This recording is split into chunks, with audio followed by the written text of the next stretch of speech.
In 747 BCE, a powerful African king named Pi sailed down the Nile with hundreds of warships to conquer Egypt. Not for gold or slaves, but to restore the ancient religion he believed had been corrupted. This black pharaoh, from the kingdom of Kush, ordered his army to ritually bathe in the Nile before battle, refused to meet enemy kings who ate fish, which he considered unclean, and became furious when he discovered enemy soldiers had starved their horses.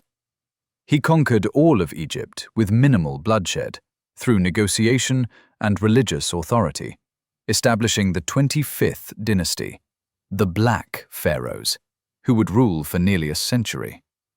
These African kings built more pyramids than Egypt itself, over 200 steep now pyramids at Meroe, and their warrior queens, called Kandakes, led armies into battle wearing massive gold jewelry and carrying weapons. They worshipped a lion-headed war god named Apedimak, practiced scarification as signs of status, wrote in a mysterious Meroitic script that remains undeciphered today, and mummified their dead with techniques Egypt had forgotten. For centuries, the world believed Nubia was merely Egypt's servant, until archaeologist George Reisner discovered royal tombs filled with gold in the 1920s and couldn't believe black Africans had created such sophisticated civilization. This is the forbidden story of the Black Pharaohs, Africa's greatest dynasty that was deliberately erased from history.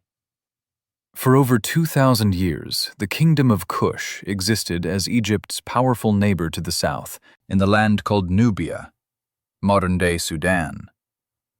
This was a civilization of extraordinary wealth, military power, and cultural sophistication that has been systematically minimized or ignored in Western historical narratives. The geography of Nubia gave the kingdom of Kush enormous advantages. The land was rich with gold, more gold than Egypt possessed. Ancient texts describe Nubian gold as like dust in its abundance. This wealth funded grand monuments, equipped powerful armies, and attracted trade from across the ancient world. The Nile River flowed through both Egypt and Nubia, creating a natural highway for trade and conquest.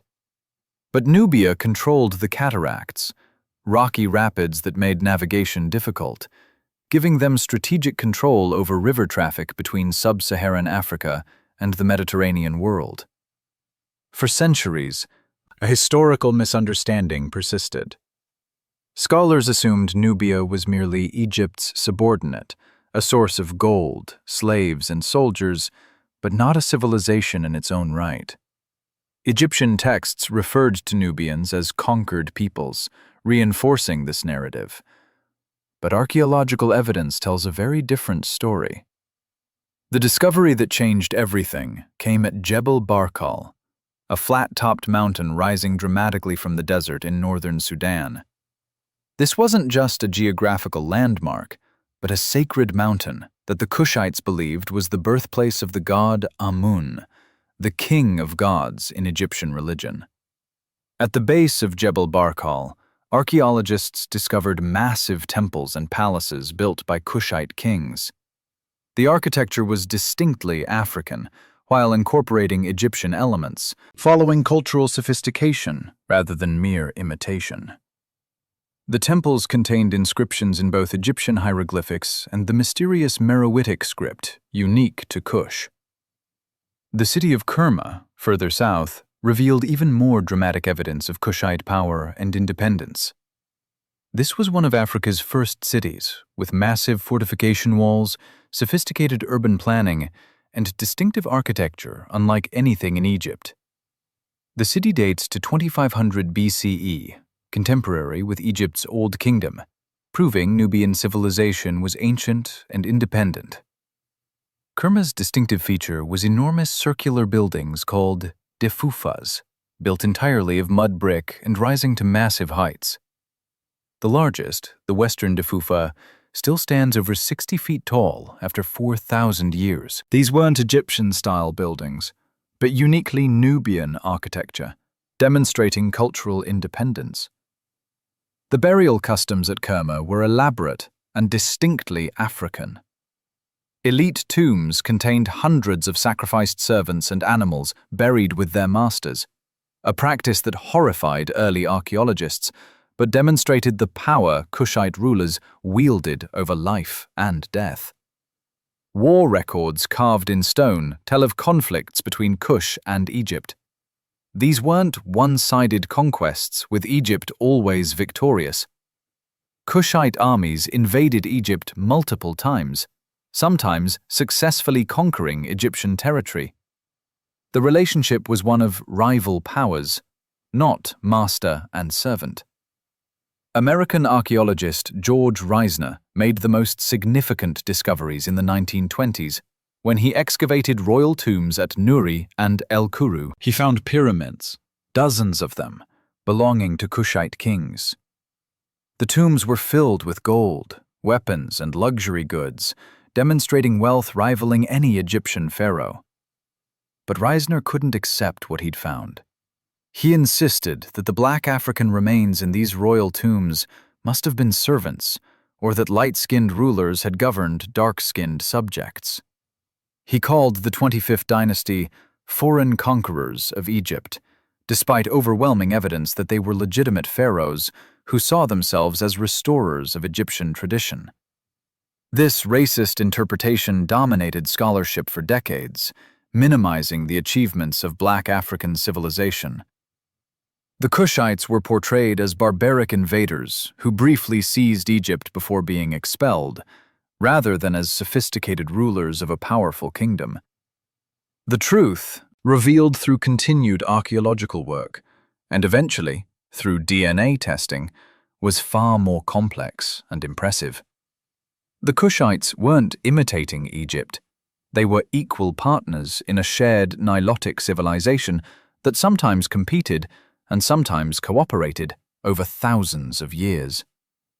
The kingdom of Kush produced its own distinctive material culture, pottery styles, architectural forms, religious practices, and artistic traditions that were African rather than Egyptian. They developed ironworking technology earlier than Egypt, giving them metallurgical advantages. They created a writing system, Meroitic script, that allowed them to record their language independently of Egyptian hieroglyphics. Understanding Kush requires abandoning the assumption that Egypt was the sole source of civilization in the Nile Valley. Instead, multiple sophisticated societies flourished along this great river, with Kush being Egypt's southern counterpart, sometimes enemy, sometimes ally, and eventually, for nearly a century, Egypt's ruling dynasty. One of the most remarkable aspects of Kushite civilization was the prominent role of women in political and military leadership. The title Kandak, sometimes written Candace, designated queen mothers and ruling queens who wielded power equal to, or sometimes exceeding, that of kings. The Kandaks weren't merely ceremonial consorts, but active rulers who commanded armies, conducted diplomacy, and made decisions about war and peace. This level of female political power was extraordinary in the ancient world, and virtually unheard of in neighboring Egypt, where women rarely held direct political authority. Stone carvings and temple reliefs depict Kandakes in military regalia, wearing elaborate crowns and massive jewelry, while holding weapons and standing over bound captives. These weren't metaphorical representations, but records of women who actually led troops into battle and participated in warfare. One famous relief shows a Kandake grasping enemies by the hair while raising a weapon to strike them, the classic pose of Egyptian pharaohs demonstrating dominance. The image is identical to those of male rulers, showing that female monarchs held identical symbolic and actual power. The physical appearance of the Kandakes, as depicted in art, is distinctly African.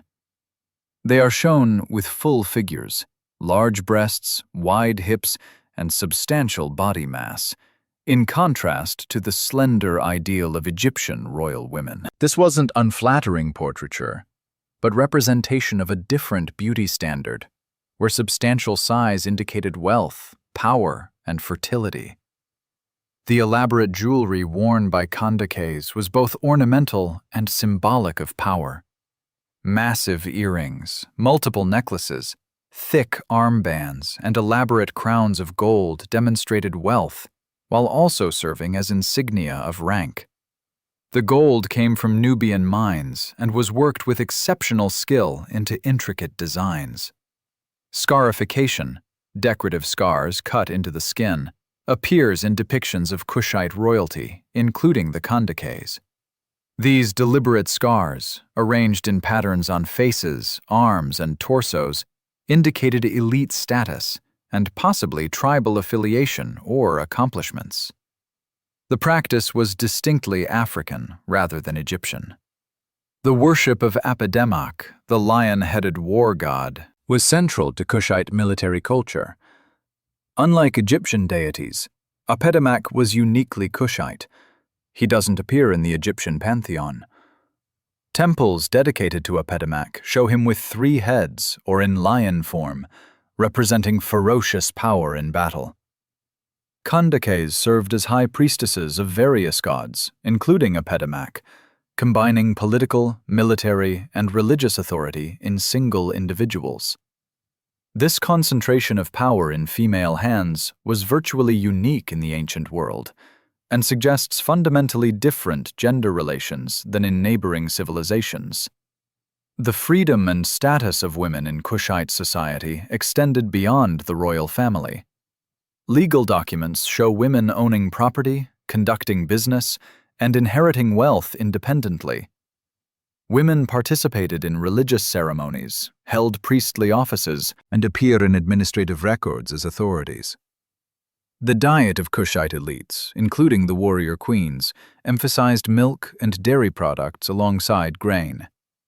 Archaeological analysis of bones shows protein-rich diets that would have supported the robust physiques depicted in art. The consumption of beef was a status marker. Cattle were wealth, and eating them demonstrated affluence. Kandakes led not just symbolically, but in actual military campaigns. Written records describe specific queens commanding armies against Egypt, Rome, and rival African kingdoms. When Rome attempted to expand into Nubia after conquering Egypt in 30 BCE, it was a Kandake named Amanirenas who led the resistance. The war with Rome demonstrated Kandake military leadership at its finest.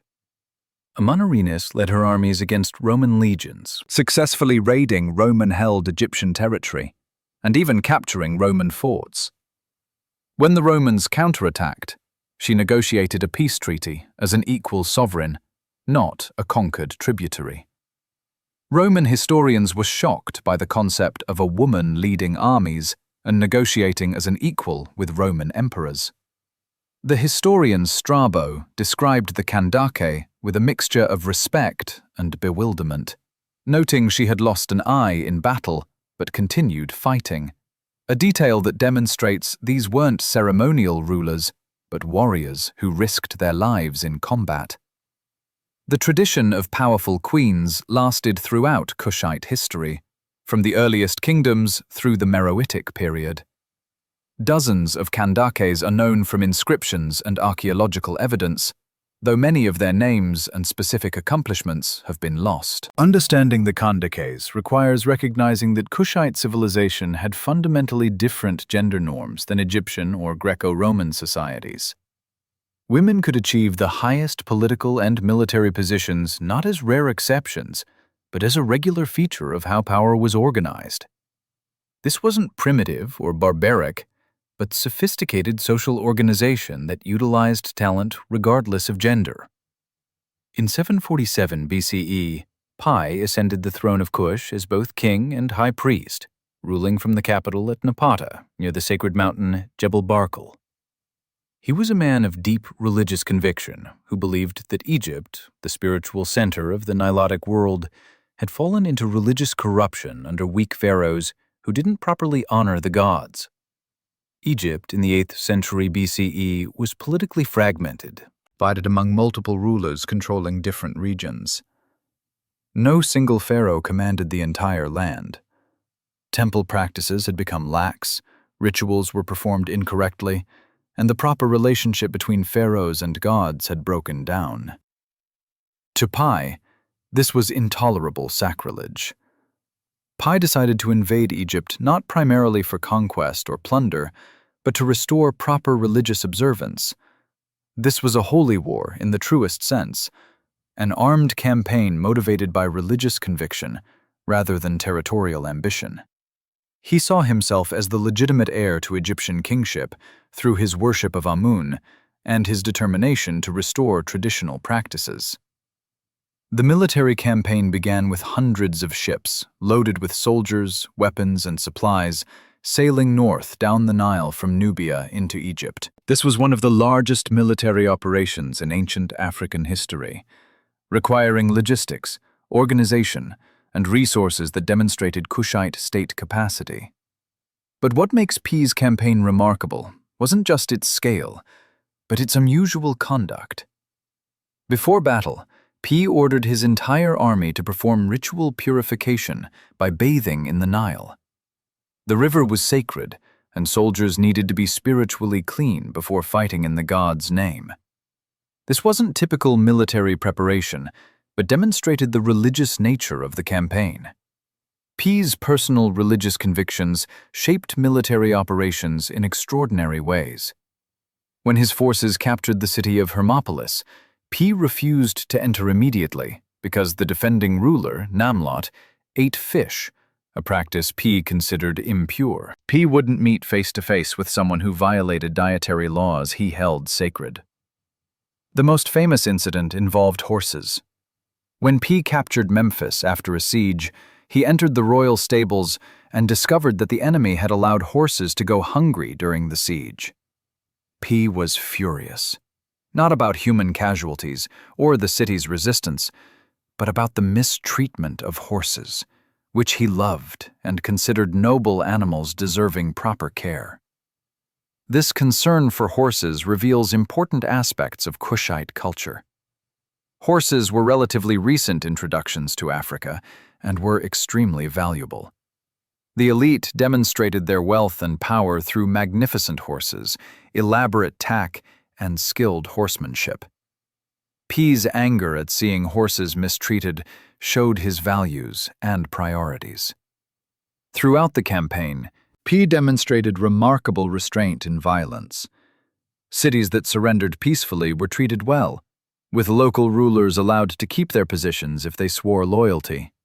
Even cities that resisted weren't sacked brutally, but were occupied with discipline. This wasn't mercy from weakness, but calculated policy from strength. The conquest of Memphis, Egypt's ancient capital and largest city, demonstrated Pi's military skill and religious commitment. The city was heavily fortified and well defended, making it a serious military challenge. Pi besieged it methodically, cutting supply lines and weakening defenses before launching the final assault. When Memphis fell, Pi entered the city and immediately went to the temple to perform rituals honoring the gods. He didn't pillage or allow his troops to loot, but instead focused on restoring proper temple practices. He installed new priests, ensured rituals were performed correctly, and demonstrated that religious restoration was his true priority. City after city submitted to Pi, sometimes after brief resistance, often through negotiation. The kings of the Nile Delta, seeing Pi's power and his combination of military strength with religious authority, mostly submitted without fighting. By the time the campaign ended, Pi controlled all of Egypt from the Mediterranean to the Nubian border. But remarkably, having conquered Egypt, Pi didn't stay. He installed loyal governors, ensured temples were properly maintained, and then returned to Nubia, leaving Egypt under nominal Kushite control, but not directly occupying it. This unusual behavior puzzled historians. but makes sense understanding Pi's motivations. His goal was religious restoration, not building an empire.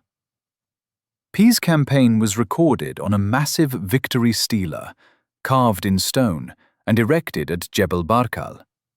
This monument provides extraordinary detail about the campaign, revealing Pi's thinking, his religious convictions, and his unusual conduct of warfare.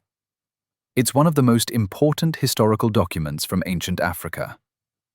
The conquest established Kushite authority over Egypt and legitimized Kushite kings as pharaohs, the beginning of the 25th dynasty, the Black Pharaohs, who would rule Egypt for nearly a century. Pi had achieved his goal. Egypt's religious practices were restored, and a righteous pharaoh sat on the throne, even if that throne was occupied from a distance. The most visible and dramatic legacy of the Kushite kingdoms is the pyramids. Over 200 of them scattered across Sudan at sites including Meroe, Nuri, and El Kuru. These pyramids are among Africa's most remarkable monuments, but remain virtually unknown compared to Egypt's famous pyramids, despite being more numerous. The discovery of Nubian pyramids shocked early archaeologists, who had assumed pyramid building was exclusively Egyptian. When European explorers first encountered these monuments in the 19th century, they struggled to explain them, often attributing them to Egyptian colonization rather than accepting indigenous African achievement. Nubian pyramids are distinctly different from Egyptian pyramids in design and purpose. They are much smaller. The largest Nubian pyramid is about 100 feet tall, compared to Giza's 450 feet. But they are also much steeper, with sides rising at angles of 60 to 70 degrees, compared to Egypt's 51-degree slope. This creates a dramatically different appearance. Sharp, needle-like structures pointing to the sky. The steep angle wasn't merely aesthetic, but may have had religious or symbolic significance. Some scholars suggest the sharp peaks represented sun rays in stone, connecting earth to heaven. Others propose they replicated the sacred mountain Jebel Barkal's distinctive profile. The true meaning remains debated. Nubian pyramids were built primarily as tombs for kings and queens, similar to Egyptian practice. But unlike Egypt's massive, solid stone pyramids, Nubian pyramids were built as stone shells over interior burial chambers cut into the bedrock below. This construction method was actually more sophisticated than it appears, requiring precision engineering to ensure stability. The building technique employed what's called cased construction, a stone framework filled with rubble and covered with smooth stone facing. This allowed rapid construction while achieving dramatic visual effect.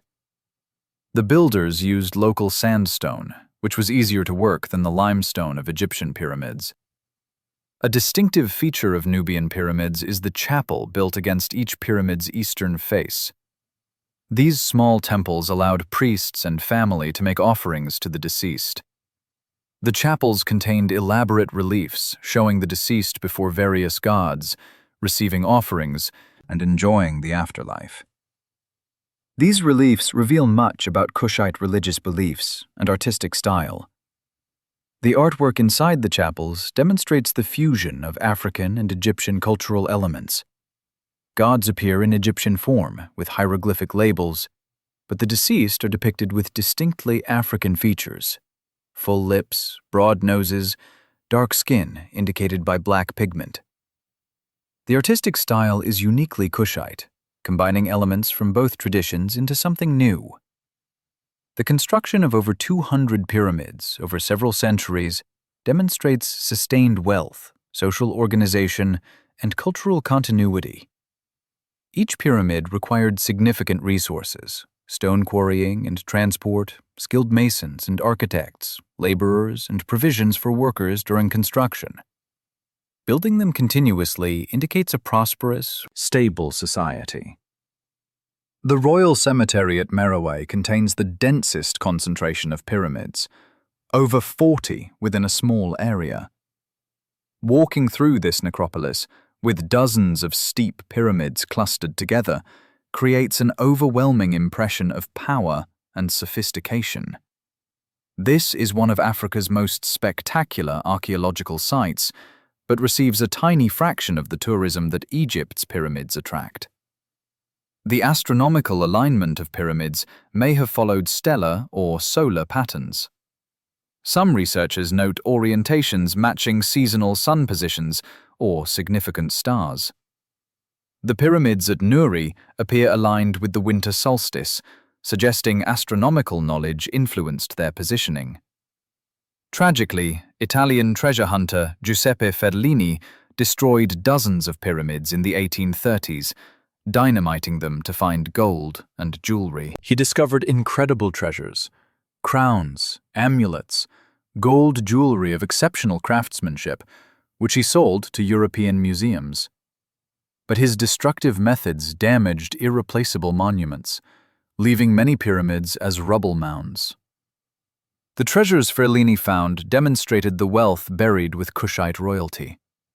Gold worked into intricate designs, semi-precious stones from distant lands, glass beads of various colors, and amulets combining Egyptian and African symbols all showed sophisticated craft traditions and extensive trade networks. Modern archaeology has been more respectful, carefully excavating pyramids to understand construction techniques, burial practices, and the people interred within. These excavations reveal that pyramid burial continued for over 1,000 years, from approximately 700 BCE to 350 CE, showing remarkable cultural continuity.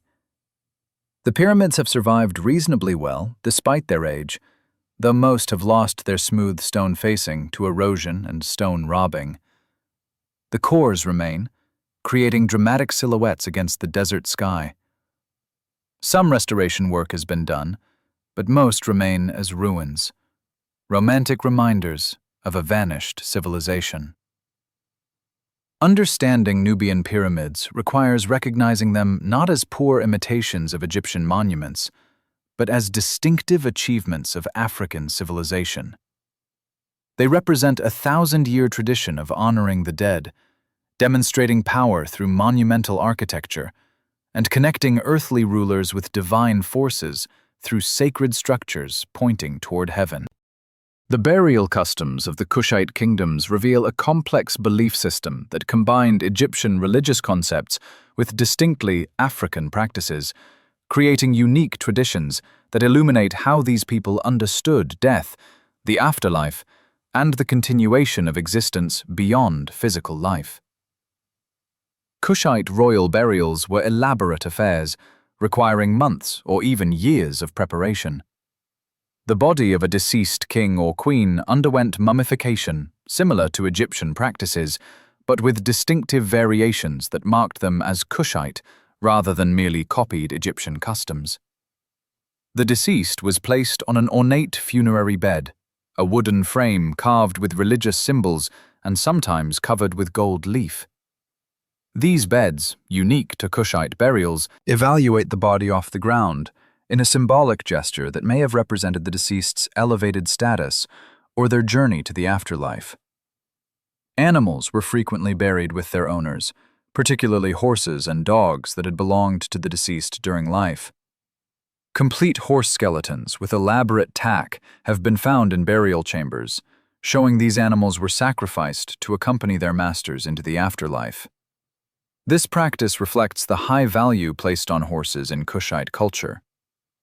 The sacrifice of animals, and possibly humans at royal funerals, was a distinctly African practice, not common in Egyptian burials. The presence of multiple skeletons in royal tombs suggests that servants or companions were killed or chose to die when their master died, ensuring the deceased would have attendance in the afterlife. Amulets played a crucial role in burial preparations.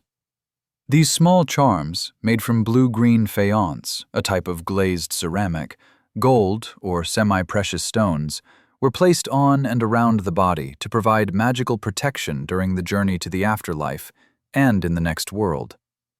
Each amulet had specific protective or empowering properties. The most common amulets included the Wejat eye, providing protection and health, the Jed pillar, representing stability, and the Tayet knot, associated with the goddess Isis. But Kushite burials also included distinctly African amulet forms not found in Egypt, showing indigenous religious concepts alongside borrowed Egyptian symbols. The gold of Kush was legendary in the ancient world. Nubian gold mines produced exceptionally pure gold, and Kushite metalworkers developed sophisticated smelting and refining techniques that produced gold purer than Egyptian craftsmen could achieve. This gold was worked into jewelry, amulets, and funeral goods of extraordinary quality. The mystery of Meroitic script adds another layer of intrigue to Kushite burials. Many funerary inscriptions are written in this unique alphabet, unlike Egyptian hieroglyphics, but also unlike any other known writing system. We can sound out the words phonetically, but don't understand what they mean, because the language is lost. Meroitic script consists of about 23 symbols representing consonants and vowels, an alphabetic system rather than the logographic/phonetic hybrid of Egyptian hieroglyphics. The script appears on tomb walls, offering tables and stelae, recording prayers, titles, and presumably biographical information we cannot read. The inability to decipher Meroitic script means we've lost access to the Kushites' own voices. We can see their monuments, study their artifacts, and analyze their remains, but we cannot read what they wrote about themselves, their beliefs, or their history. This is one of archaeology's great frustrations. A sophisticated civilization remains partially silent. Scarification, the practice of cutting decorative scars into skin, appears prominently in Kushite artistic depictions and has been identified on mummified remains. These scars were arranged in patterns on faces, shoulders, and torsos, indicating status, tribal affiliation, accomplishments, or stages of life. The practice was painful, permanent, and proudly displayed. The patterns of scarification varied, with royal individuals apparently having different patterns than commoners.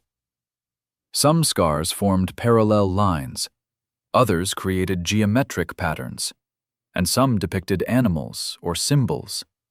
These permanent body modifications were indelible markers of identity in a culture that valued them as beauty and distinction. The ritual of scarification usually occurred during adolescence, as a rite of passage into adulthood. The painful procedure tested courage and endurance, while permanently marking the individual as belonging to their community. The healing scars would rise and darken, creating visible patterns that lasted for life. Burial orientation in Kushite tombs often placed the deceased facing south, toward the heart of Kush, rather than north, toward Egypt. This orientation suggests their afterlife geography was oriented toward their homeland, rather than toward Egyptian sacred sites, indicating distinct beliefs about where the dead journeyed after death. The belief in reincarnation or rebirth appears in Kushite religious texts and symbols. Unlike Egyptian beliefs in a permanent afterlife in the field of reeds, some Kushite texts suggest the deceased might return to earthly life in new form. This African concept of cyclical existence differed from Egyptian linear afterlife narratives. The cult of ancestors was central to Kushite religion. The deceased weren't simply gone, but remained present as spirits who could influence the living. Offerings at tombs weren't just respectful gestures, but practical attempts to appease and gain favor from ancestral spirits who retained power over earthly affairs. Taharqa, who reigned 690 to 664 BCE, represents the pinnacle of Kushite power as pharaohs of Egypt. He is the most famous black pharaoh, mentioned in the Bible and remembered across the ancient world as a formidable king who challenged the greatest powers of his age. As pharaoh of the 25th dynasty, Taharqa ruled a vast empire stretching from the Mediterranean to deep Nubia, controlling the entire Nile Valley. This made him one of the most powerful rulers in the ancient world. The Bible mentions him in 2 Kings 19:9 and Isaiah 37:9 as Taharqa, king of Ethiopia, coming to defend Jerusalem against Assyrian king Sennacherib. This biblical reference demonstrates his fame extended throughout the ancient Near East. Taharqa's greatest achievement was his building program. He renovated temples throughout Egypt and Nubia, leaving inscriptions from the Mediterranean to the deep south. His most ambitious project was at Karnak Temple in Thebes, where he added a massive colonnaded hall still impressive today. The columns at Karnak are among Egypt's largest, over 60 feet tall, with elaborate papyrus and lotus capitals. Only one of 10 original columns survives completely, but even this single column demonstrates his ambition and resources. His building program wasn't ego, but demonstrated his role as protector of Egyptian religious traditions. By renovating temples and ensuring proper rituals, he fulfilled kingship's fundamental responsibility, maintaining cosmic order through religious devotion. His foreign policy centered on the Assyrian threat. The Assyrians possessed iron weapons and disciplined armies that had conquered much of the ancient Near East.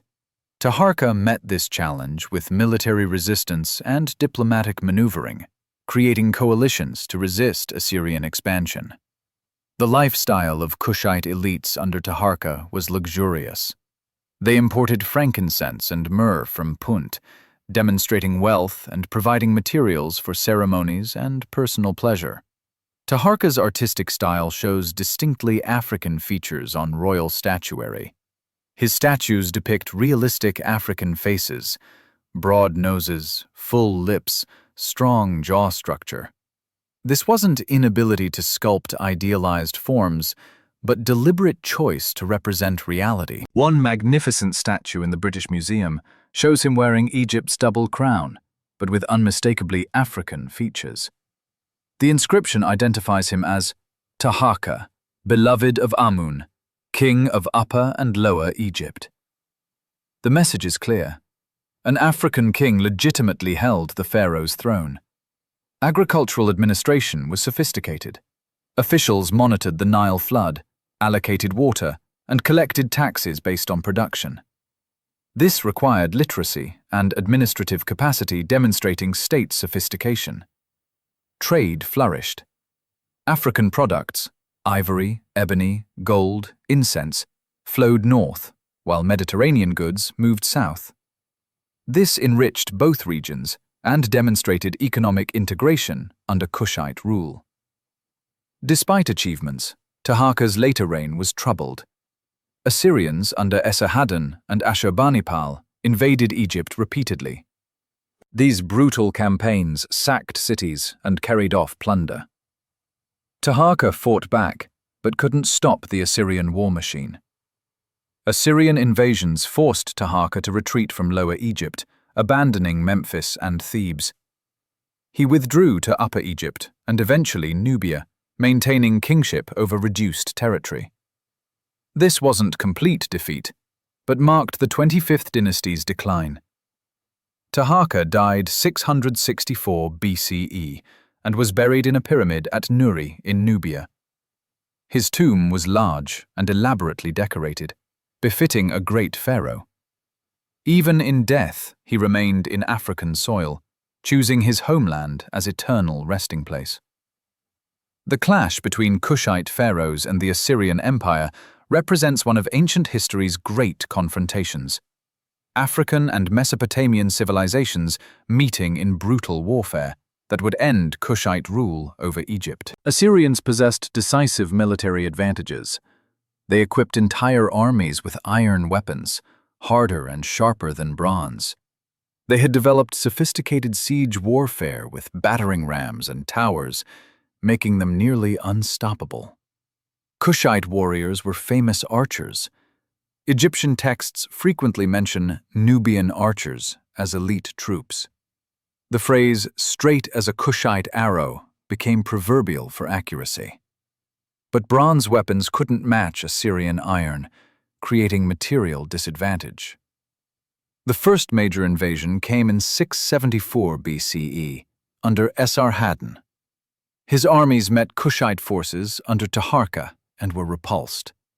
This significant victory enhanced Taharqa's reputation. The supposedly invincible Assyrians had been defeated. But Assyrians returned in 671 BCE with larger forces. This time they succeeded, capturing Memphis and forcing Taharqa south to Thebes. Yet as soon as Assyrian armies withdrew, Taharqa returned and recaptured Memphis. This cycle repeated. Assyrians invaded, Kushites retreated. Assyrians withdrew, Kushites returned. The decisive blow came in 663 BCE, when Ashurbanipal launched a massive invasion reaching Thebes. The Assyrians sacked this ancient capital thoroughly, destroying temples and carrying off treasures. The fall of Thebes shocked the ancient world. Even the biblical book of Nahum references it as example of how mighty cities can fall. After losing Thebes, Kushites recognized they couldn't hold Egypt against determined Assyrian attacks. They made a strategic decision to withdraw to Nubia, where they could maintain an independent kingdom beyond Assyrian reach. The capital moved south from Napata to Meroe, deeper in Nubia. This offered greater security. Desert and cataracts provided natural barriers, making invasion difficult. From this secure base, Kush would continue another 1,000 years. Kushites didn't abandon their claim to Egyptian legitimacy. They continued using pharaonic titles, building pyramids, and maintaining Egyptian religious practices. But they no longer tried to rule Egypt physically. When Rome conquered Egypt in 30 BCE, they encountered Kushite power at the southern frontier. Kandake Amanirenas led forces defending their territory, successfully resisting Roman expansion. Eventually, Rome and Kush negotiated peace, recognizing mutual strength. This independence was remarkable. While Rome conquered vast territories, Kush maintained sovereignty, demonstrating this was no weak kingdom, but a power even imperial Rome respected. Daily life in Kush reveals a sophisticated civilization with unique characteristics. Sorghum and millet were staple crops, ground into flour for bread or porridge. These African grains suited local conditions better than wheat or barley. Beer was the primary beverage, brewed from barley or sorghum. This thick, nutritious drink provided significant calories. Beer brewing was typically women's work and played roles in both nutrition and religious ceremonies. Cattle represented wealth and status. Beef was consumed primarily by elites, though commoners ate it during festivals. Cattle also provided milk, an important dietary component. The elite distinguished themselves through elaborate jewelry, massive earrings, multiple necklaces, armbands, and anklets of gold and semi-precious stones. Some jewelry was so heavy it was worn only ceremonially. Hafirs, large artificial water reservoirs, were excavated to collect rainwater during brief rainy seasons. These massive earthworks, sometimes over 250 meters across and 10 meters deep, provided water during long dry periods. This sophisticated water management made life possible in desert areas. Religious beliefs combined Egyptian gods and uniquely African deities. Amun remained important, but Apidimak, the lion-headed war god, was purely Kushite. The combination shows cultural synthesis rather than simple borrowing.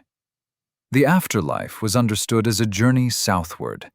The dead faced south in tombs, suggesting they traveled toward Kush's heart rather than Egyptian lands. This reveals Kushites saw their homeland as the sacred center. Ironworking developed in Kush earlier than Egypt, making Meroe one of Africa's first Iron Age cities. Massive slag heaps from ancient smelting still exist, testimony to large-scale iron production. Iron tools and weapons gave technological advantages in agriculture and warfare. Trade networks connected Kush to distant lands. Mediterranean pottery, glass beads, and items suggesting trade with India via Red Sea ports have been found. Kush exported gold, ivory, ebony, incense, and animal skins in exchange for manufactured goods. Women's status was notably higher than in neighboring civilizations. Women owned property, conducted business, held religious offices, and as Kandakes could even rule as monarchs. This gender equality was distinctly African. Social organization combined centralized kingship with local autonomy. The king appointed governors, but local rulers maintained considerable independence, allowing effective administration while accommodating local traditions. For centuries, the kingdom of Kush was forgotten or minimized. Recovery required archaeological dedication and willingness to challenge racist assumptions about African capabilities. George Reisner's 1920s excavations uncovered tombs filled with gold, rivaling Egypt. But his racial prejudices led him to refuse believing black Africans created what he discovered. The 2003 discovery of 7 colossal statues at Kerma depicting black pharaohs with realistic African features was a watershed moment. These statues had been deliberately buried by later rulers trying to erase evidence. Meroitic script remains undeciphered. We can pronounce words but don't understand their meaning, like reading Latin letters in an unknown language. This linguistic barrier locks away Kushites' own histories. CT scans of mummies show the elite were healthy, tall, and well-nourished. Skeletal analysis reveals healed battle wounds, confirming the warrior lifestyle depicted in art. Ground-penetrating radar and satellites have identified hundreds of unknown sites. Many await excavation, promising future discoveries. The struggle to include Kushite history in education continues. Many textbooks omit or minimize the Black Pharaohs. Scholars researching Kush often face resistance from colleagues viewing African history as less important. Modern Sudan takes pride in Kushite heritage, with pyramids appearing on currency. But civil conflict and economic limitations restrict archaeological resources. The rediscovery continues. Each excavation produces new finds, restoring the Black Pharaohs to their rightful place in history. The ultimate question, were they truly black Africans, could only be answered through genetic analysis of royal remains. DNA extraction from ancient remains in Sudan's hot climate presents significant challenges. The 2020 breakthrough. DNA from royal tomb remains showed clear sub-Saharan African genetic markers with some North African admixture. This genetic profile matches modern Sudanese populations, confirming Kushite royalty were indeed black Africans. Specifically, analysis showed high frequencies of haplogroups common in sub-Saharan Africa. This settles debates from racist scholarship that couldn't accept black African achievement. The DNA confirms what unbiased evidence always indicated. Kush was a black African civilization, and the 25th dynasty pharaohs were black Africans ruling Egypt. For Pan-African identity and diaspora populations, the black pharaohs represent powerful symbols of African achievement. The genetic confirmation resonates particularly with communities seeking connection to great African civilizations. The Kingdom of Kush lasted over 2,000 years, making it one of history's longest-lasting states. The final message. History isn't simply European or Asian, but includes great African civilizations deliberately minimized or forgotten. The Black Pharaohs ruled legitimately as heirs to Egyptian tradition while maintaining distinctly African culture. The pyramids still stand in Sudan's desert, monuments to black African achievement. The story is finally being told, restoring them to their rightful place in human history.